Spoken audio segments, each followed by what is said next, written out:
এই জুতো জোড়াখান আমি কালকে কিনেছি। গুড মর্নিং বন্ধুরা, অফিসের জন্য পুরো রেডি হয়ে গেছি। তো এবার অফিসে বেরোবো। তো তোমাদেরকে কালকে আমি শেয়ার করেছিলাম যে পুচকুর জন্য আমার রথ কিনতে গেছিলাম। তো সেখানে আমি আরেকটা জিনিসও কিনেছি, কিন্তু দোকানে এত ভিড় ছিল যে কারণে আমি ওখানে ভিডিও করতে পারিনি। আসলে সব জায়গায় ভিডিও করা ঠিক যায়ও না। নতুন নতুন তো তোমাদের সাথে শেয়ার করছি, একটু কেমন লাগে, কিন্তু সব কিছু শেয়ার না করেও থাকতে পারি না।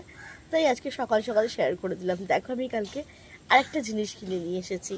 আসলে জুতোটা হলো বর্ষার জন্য বিশেষত প্রয়োজন ছিল, কারণ আমার কাছে আমি যে জুতো পরে এসেছি সেটা হলো চামড়ার জুতো, আর জলে লেগে লেগে সেটা নষ্ট হয়ে যাচ্ছে।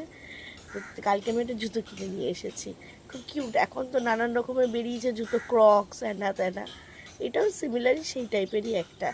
তো দেখো আর জানাও আমাকে কেমন হয়েছে। এই জুতো জোড়াখান আমি কালকে কিনেছিলাম ওখান ডানলাভ থেকে। আসলে আমার যেটা জুতো সেটা হলো চামড়ার জুতো,